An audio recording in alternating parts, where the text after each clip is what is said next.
एक हफ्ता कबल अमरीकी फ़िज़ाई हदूद में पाए जाने वाला चीनी जासूसी गुब्बारा जिसे अमरीकी तैयारे ने मार गिराया। चाइनीज़ स्टेटमेंट जो एक से बाद दूसरी आ रही थी उसमें यह कहा जा रहा था कि हम ये चाह रहे हैं कि तहम्मुल के साथ इस मामले को देखा जाए, लेकिन एग्रेसिव पॉलिसी अपनाई अमेरिका ने हमेशा की तरह और तैयारे के जरिए उस जासूसी गुब्बारे को मार गिराया। कुछ बयानात भी सामने आए जिसमें अमेरिका ने एक तो ये भी कहा कि अमरीकी वज़ीर ख़ारजा का विजिट था चाइना के साथ और चाइना में जाना उनका इस कदर अहमियत का हामिल था। ऐसे टाइम पे ये वाक़या हुआ, लेकिन इस बयान की ये जो उन्होंने एक दावा किया है कि उन्होंने अमरीकी वज़ीर ख़ारजा ने चाइना का विजिट करना था, कुछ अहम उमूर पर तबादला ख्याल करना था, चाइना ने इसको निगेट किया कि ऐसा कुछ भी नहीं है। अगर ये एक जासूसी गुब्बारा था, बड़ा सवालिया निशान ये है कि अगर एक बड़ा एक ये वाक़या पेश आया है और जासूसी गुब्बारा ही था जिसको चाइना ने निगेट किया और ये कहा है कि मौसमी जांच पड़ताल के हवाले से फ़िज़ाई हदूद में मौजूद था, लेकिन इससे पहले भी चाइना की तरफ से जासूसी गुब्बारा भी हवावे के फ़िज़ाई हदूद में मौजूद रहा है 4 से 5 महीना कबल। अभी ये स्टेट में मौजूद था और अमेरिका ने देख लिया, इसको एग्रेसिव रिस्पॉन्स दिया। अब देखना ये है कि अमेरिका ने जो रिएक्शन दिया उसका काउंटर रिएक्शन चाइना क्या देगा, क्योंकि चाइना ने ये स्टेटमेंट दिया है कि हम एक खुद मुख्तार मुल्क हैं और किसी भी मुल्क की खुद मुख्तारी को हम चैलेंज नहीं करते। लेकिन अमेरिका ने अमेरिकन अगर हम एक ब्लॉक के हवाले से भी बात करें तो ये भी देखने में आती हैं चीज़ें कि चाइना की अभी जो सिचुएशन है, एक्सपेंशनिज्म की अगर हम बात करें, रीजनल कनेक्टिविटी के हवाले से बात करें, belt and road initiative, CPEC, ये रूट्स अगर हम बात करें, अगर चाइना सुपर पावर बनने की एक तगोदो में लगा है और लगता भी है कि चाइना उभर के सामने आएगा सुपर पावर के तौर पे, तो अमेरिका का ये काउंटर रिस्पांस, अमेरिका का ये दिखाने की कोशिश करना कि चाइना हर तरह की कोशिश कर सकता है एक काउंटर रिएक्शन के लिए, लेकिन उनकी हमेशा एक डाउन हेड पॉलिसी रही है। चाइना का रिस्पॉन्स कैसा होगा इस पर बात करेंगे। इस सेगमेंट में मुझे ज्वाइन किया है ज़मीर असदी साहब ने, सीनियर तज्ज़ियाकार पे हमारे साथ हमें ज्वाइन करेंगे। हसाम दुरानी साहब भी तज्ज़ियाकार हमें कॉल पे ज्वाइन करेंगे। सर बहुत शुक्रिया आप दोनों मेहमानों का हमें इस सेगमेंट में ज्वाइन करने के लिए। ज़मीर असदी साहब आपसे स्टार्ट करूंगी मैं। चाइना की एक डाउन हेड पॉलिसी को देखा जाए, इकोनॉमिक एक्सपेंशन स्ट्रेटजी को देखा जाए, तो चाइना का इस चीज़ को निगेट करना कि ये एयरशिप के तौर पे ये मौसमी जांच पड़ताल के हवाले से फ़िज़ाई हदूद में मौजूद था।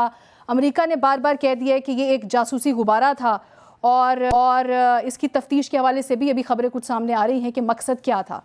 How do you see this? बहुत शुक्रिया जी सबसे पहले तो। और ये जो एक बैलून का एक इशू हुआ है, चाइनीज इसको कहते हैं, ये मौसमियाती एक बैलून है। मौसमियाती आजकल आपको पता है कि तब्दीलियां जो है पूरी दुनिया में किस तरीके से आलमी बरादरी को मुतासिर कर रही हैं, उस हवाले से ये एक मौसमियाती सैयारा था, उनका बैलून था मौसमियाती तब्दीलियों पर नजर रखने के लिए। जबकि अमेरिका ये क्लेम करता है कि ये एक स्पाई बैलून था। अब प्रॉब्लम ये है कि ये दो वर्जन हैं, एक तरफ चाइना का वर्जन है, दूसरी तरफ अमेरिका का वर्जन है। हमारे पास तीसरा थर्ड वर्जन मौजूद नहीं है इस वक्त यहाँ पे। अब थर्ड वर्जन कैसे आ सकते हैं? दोनों ममालिक के माबैन जो कशीदगी मौजूद है, एक वर्बल क्लैश, चाहे वो इकोनॉमी के हवाले से हो, साइंस और टेक्नोलॉजी के हवाले से हो, ट्रेड के हवाले से हो या टेक्नोलॉजिकल डेवलपमेंट के हवाले से हो, मौजूद है। कंपटीशन दोनों के माबैन और जो वर्बल क्लैश है वो अब तनाज़े की तरफ बढ़ता हुआ नजर आ रहा है। अब चीन का ये मौकफ है कि अगर आपको ये लगता है कि ये एक स्पाई बैलून था, तो उन्होंने बड़ा वाज़े एक जोर देकर ये बात की है कि भाई आप यूएन की सतह पर, यूनाइटेड नेशंस की कोई फेयर, इंडिपेंडेंट और एक कमेटी आप एक बना लें जिस पर आपको एतमाद हो, जिस पर आलमी बरादरी एतमाद कर सके। आप उस बैलून का मलबा जो है उसको रिकवर कीजिए, उसको सामने ले आए। अगर आप वो कमेटी ये कह दे कि ये स्पाई बैलून था, तो जिस किस्म की अगर आप समझते हैं कि हमने इंटरनेशनल नॉर्म्स की कोई खिलाफ वर्जी की है, को प्रिंसिपल्स को तोड़ा है, तो हम हर किस्म का जुर्माना जो है वो करने को तैयार हैं। लेकिन अगर आप सिर्फ एक दावे करते रहेंगे कि ये एक स्पाई बैलून था, ये हमारी नेशनल सिक्योरिटी के लिए थ्रेट था, तो इससे ये बात नहीं ये दावे बनेगी। अभी तफ्तीश के आपको बाद याद है सामने कि जो आएंगे, जो पेंटागन मलबा के उस हवाले जो से भी बात हो डिफेंस रही है। सेक्रेटरी हैं, जी जी, हसाम साहब को शामिल गुफ्तगू करेंगे। हसाम साहब, हाउ डू यू सी, यानी एक तो ये जासूसी गुब्बारे का एक पूरा किस्सा, फिर हम अमेरिका और चाइना के रिलेशनशिप के हवाले से बात करें, क्वाड एक अलग एक स्ट्रेटजी है to counter to contain China. आपको लग रहा है ये उसी स्ट्रेटजी का हिस्सा है? नहीं देखिए, अगर मैं थोड़ा सा ना इसको जनरल पब्लिक के लिए थोड़ा सा मैं इसको थोड़ा सा चेंज करना चाहूँगा। ये जी जी। जो है एक नॉर्मल सा जिसे कहते हैं मलाइन सी। तो बात ये है कि देखें कि हिना कि चाइना और अमेरिका की जो असल में जो लड़ाई, जो मेन लड़ाई है, वो है बेसिकली मार्केट। हम्म। और अमेरिका जो है वो तो आपके सामने ही है। अमेरिका जो है वो दुनिया की एक ऐसी मुमलिकत है या ऐसी सल्तनत है जो कि हमेशा ही खतरे में रही है।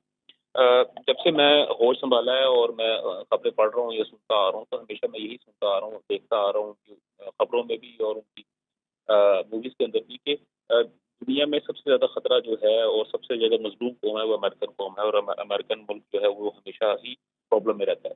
अब ये जो बात हो रही है कि ये प्रॉब्लम प्रॉब्लम क्या में है, रहता है या प्रॉब्लम में रखता है? असल में वो प्रॉब्लम में रहता है, इसलिए वो लोगों को प्रॉब्लम में रखता है। ओके। और देखिए ना, कुछ चीज़ें, अब वो एक आदमी होता है, वो सबको बुरा कह रहा होता है, तो किसी वजह से किसी को बुरा कह रहा होता है। किसी ने कभी ये पूछने की कोशिश की है कि भाई पूरी दुनिया ही बुरी है सिवाय आपके, तो बाकी दुनिया से भी पूछो ना आप क्या कर रहे हैं?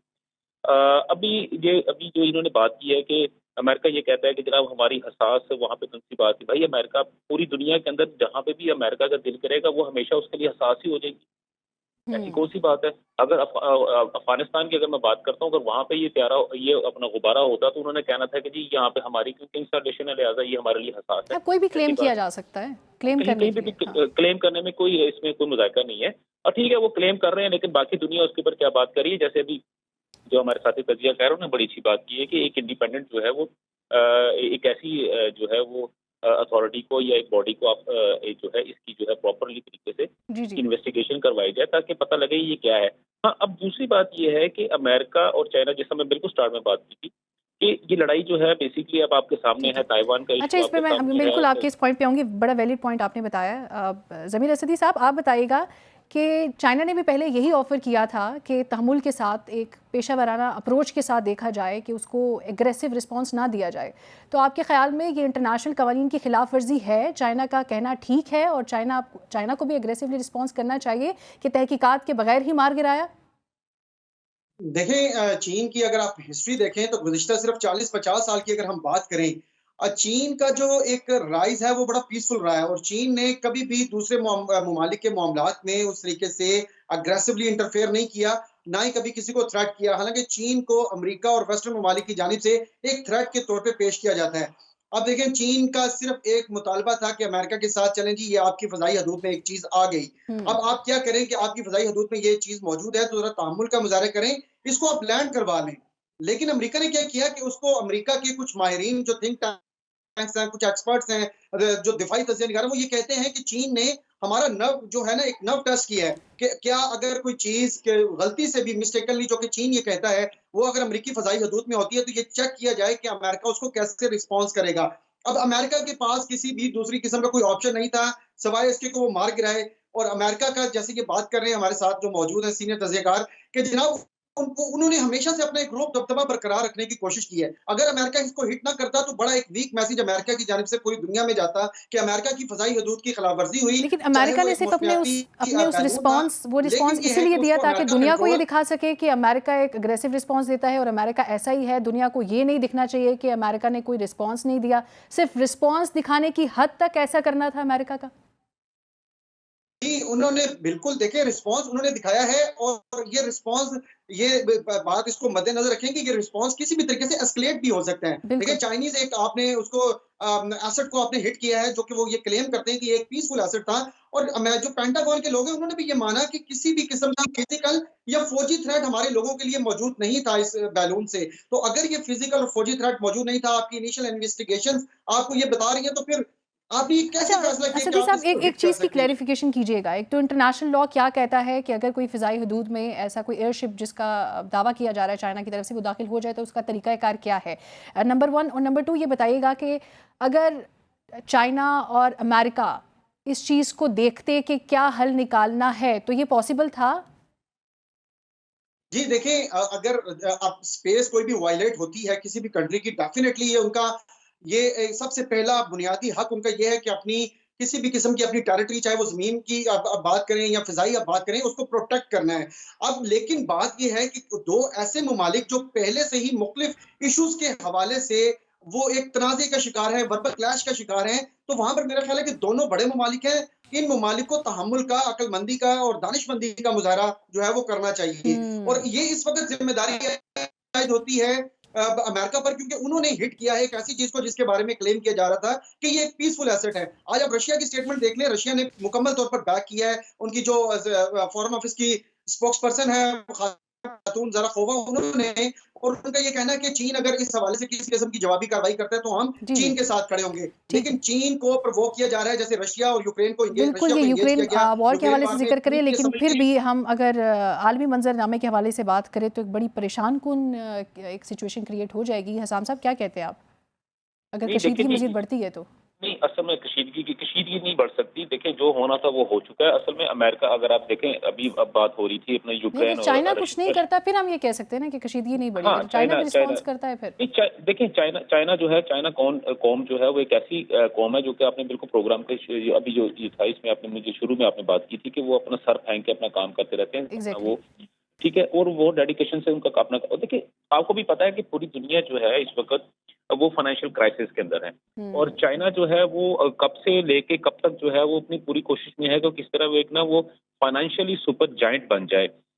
और अमेरिका को जो सबसे बड़ा इश्यू है वो चाइना के साथ यही है। और दूसरी बात ये है कि जो बात करी ना कि बहुत ज़्यादा अमेरिका ने बहुत ज़्यादा अग्रेसिवली जो है ना इसके ऊपर अपना रिएक्शन दिया है, तो उसकी रीज़न ये है कि रशिया और यूक्रेन की जो लड़ाई हुई है उसमें अमेरिका को वो उसके अहदाफ हासिल नहीं हो सके जो कि वो प्लान करके बैठे हुए थे। और हुँ। जिस वजह से अमेरिका जो है वो जैसा वो हम लोग कहते हैं ना कि यार इस वक्त वो बड़ी अजीब सी एक ऐसी सिचुएशन के अंदर आ चुका है, जैसे बिल्ली को कमरे में बंद कर दे तो वो अपनी जान बचाने के लिए जो ना वो हर एक के ऊपर हमला कर देती है। समझ तो नहीं आता बेसिकली कैसे रिएक्ट किया जाए। क्या कैसे रिएक्ट करना है, तो अमेरिका के बेसिकली इस वक्त यही सिचुएशन है। और दूसरी बात यह है कि अभी आप देख लें कि हमें जैसे पाकिस्तान के अंदर कहते हैं या पूरी दुनिया के अंदर और जो ये है बड़ी वो कशीदगी की आपसे ज़िक्र किया था, एक आपको ये भी बता दूँ कि अमेरिका के एक आला फ़ौजी अफ़सर ने ये कहा कि हम उम्मीद करते हैं कि हम गलत हो, लेकिन 2025 में अमेरिका और चीन लड़ेंगे। हाँ, देखिए इसका मतलब इस तरह की जी, स्टेटमेंट जी, से हम जी, क्या जी, अंदाज़ा बिल्कुल, लगाएँ? बिल्कुल, बिल्कुल। मैं इसका देखिए इसकी रीज़न ये है, इसकी रीज़न ये है कि देखें, जब कहीं भी दुनिया में लड़ाई होती है तो उसके जंग के फ़ौरन बाद जो है ना जंग के दौरान में एक इंडस्ट्री बहुत ज़्यादा फ्लरिश करती है, वो होती है आपकी वेपन इंडस्ट्री। और उसके बाद जो सेकंड इंडस्ट्री होती है, वो ज़्यादा फ्लरिश करती है, वो होती है आपकी कंस्ट्रक्शन। यानी कि आप जितनी भी चीज़ें होती हैं, आप उनको नए सिरे से बना रहे होते हैं, तो लिहाज़ा 2 इंडस्ट्रीज़ होती है, बहुत ज़्यादा फ्लरिश कर रही होती है। और अमेरिका का अब तक जितनी भी आप अगर आप देख लेते हैं, सऊदी अरब के साथ आप देख लें या काबुल के अंदर, सॉरी, अफ़गानिस्तान के अंदर देख लें, इराक के अंदर देख लें, या किसी दुनिया के किसी भी मुल्क के अंदर आप देख लें, तो अमेरिका का जो सबसे ज़्यादा जो उनके लिए अर्निंग जो सोर्स था, ये जो उसका लाइन शेयर था, वो बाकी जितनी भी इंडस्ट्री थी वो एक साइड पे थी, और वो सारी की सारी जो थी उन्होंने पैसे कमाए थे, वो उन्होंने अपनी जो आर्म इंडस्ट्री थी वहाँ से उन्होंने पैसे कमाए थे। हुँ। और चाइना को मारने की जो बात करेंगे 2025 की अगर वो बात करें, तो बेसिकली चाइना से वो जंगी यानी कि आप महाज के ऊपर या आर्मी के बेसिस के ऊपर इन उनसे शॉर्ट हम ये लड़ाई नहीं समझ है। सकते हैं कि ये सिर्फ़ एक धमकी है, सिर्फ़ एक ये धमकी है।